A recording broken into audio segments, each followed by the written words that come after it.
बनता एड़ो महबूब नहीं जो जानवर तो सुना तो सिहाफ़ मीर सन मुखे हिकड़ी फरमाइश कई सुहिणी फरमाइश तासा के अज खजीअ जे थोड़ा वारो वाक्यो ॿुधाइजो अदा ठंग जे जानवरन तो सुना तो खुदा जो कसम सुखन थोड़न भी महबूब सुना तो अल्लाह जा महबूब मदीने शरीफ में आया तो पान करीब मस्जिद जे अंदर एकड़ो खजीअ जो थोड़ो उनके टेक लगाए खुतबो पढ़ंदा कुछ ॾींहंनि खां पोइ हिकिड़ो वाढो दखण मुसलमान जो अर्ज़ कयाई साईं जे इजाज़त ॾियो मां जे लाइ काठीअ जो सुहिणो मिंबर ठाहे अचां उन ते वेही खुतबो ॾियो साईं उनखे इजाज़त ॾिनी आहे इजाज़त मिलण खां बाद उन मिंबर ठाहियो साईं जे लाइ काठीअ जो मिंबर त ठाहे आयो मुंहिंजा साईं उन मिंबर ते ईंदड़ जुमे ते वेही खुतबो पिया इरशाद फरमाइनि ऐं उन खजीअ जे थोड़ खे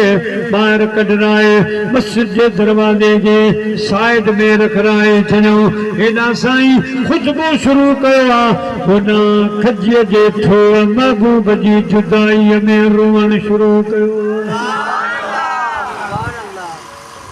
ज़ारो कतार रोए पियो नमाज़ी वॾा माण्हू अंदर ॿारड़ा मदीने जा दौड़ी आया वधी आया ॾिसनि त ॿियो कंहिंजो ॿार कोन पियो रहे सुकल थोरो खजीअ जो पियो रहे ओ खजीअ जा थोड़ तोसां केरु विढ़ियो आहे छाजे करे तोखे कहिड़ी बीमारी आहे छाजे करे रोई थो वण मां थोड़ा मां आवाज़ आयो इश्क आवाज़ मिठड़ा मोहम्मद दिल कई दीवानी मिठड़ा मोहम्मद दिल कई दीवानी रातो दिया रोई रोई रातो दिया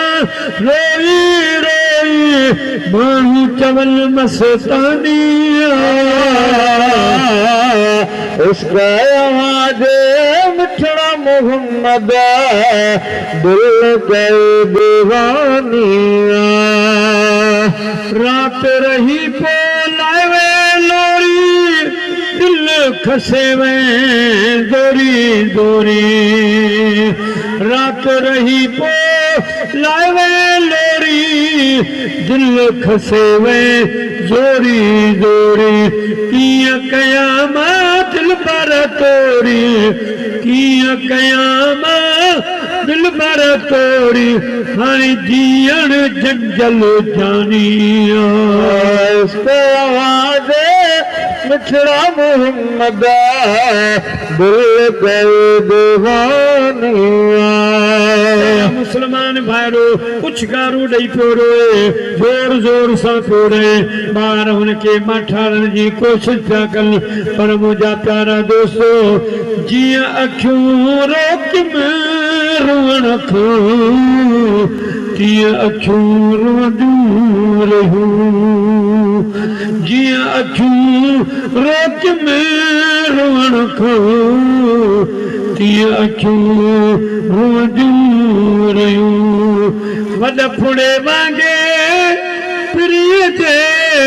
दर ते वसंदियूं रहियूं रोके रोण खां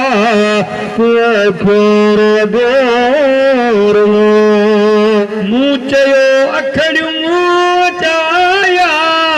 फुल हंगाम छॾियो पर मुछूं कीअं माठ कनि पर मुछूं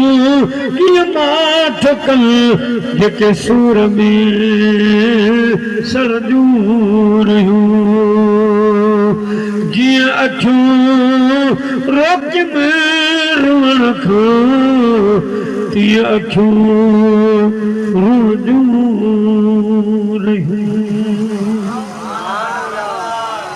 थोड़ो खजीअ जो रोए कुछ कर नहीं कन समझो तो कंहिंजो ॿार घरां रोई आयो आहे, कंहिंजी न्याणी रोई आई आहे। मुंहिंजा प्यारा ख़बर त बाद में पई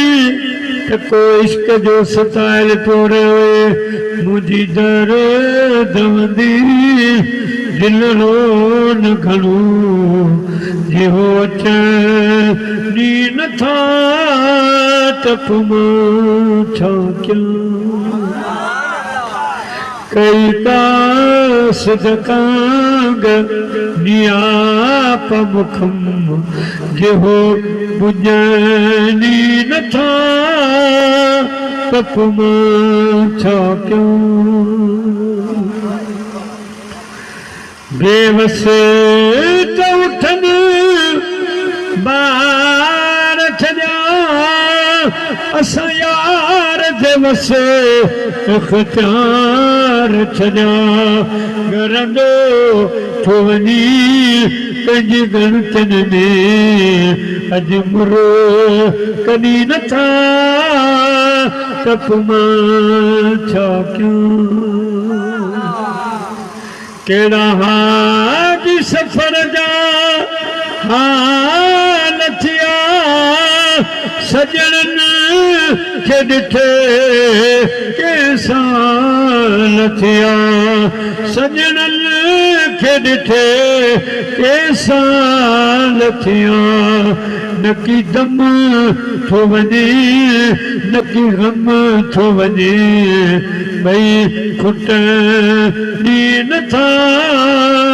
तप मां छा कयां। विच रोअण में विच खुतबे में अल्लाह जो प्यारो महबूब सल्लल्लाहु अलैहि वसल्लम उथो साहबा हैरान। साईं फरमायो वियो पर हाणे आशिक पतंग परवाना कीअं वेहनि। अल्लाह जा महबूब ॿाहिरि निकिरी उन रोईंदल खजीअ जे थोड़ खे भाकुर पाए मुंहिंजा प्यारा पंहिंजे सीने सां था लॻाइनि। साहबा किराम फरमाइनि था उहो वॾे आवाज़ में रोअण त बंदि थी वियो पर सुकल थोड़ खजीअ जा सुदका हलंदा रहिया। हितां मालूम थियो त सुकल थोड़ खजीअ जा मुंहिंजे हबीब जा ग़ुलाम जीअरा त पोइ साईंअ जी हयाती जो कमाल छा हूंदो। मदीने जा साईं बतरीके औला हयातुन नबी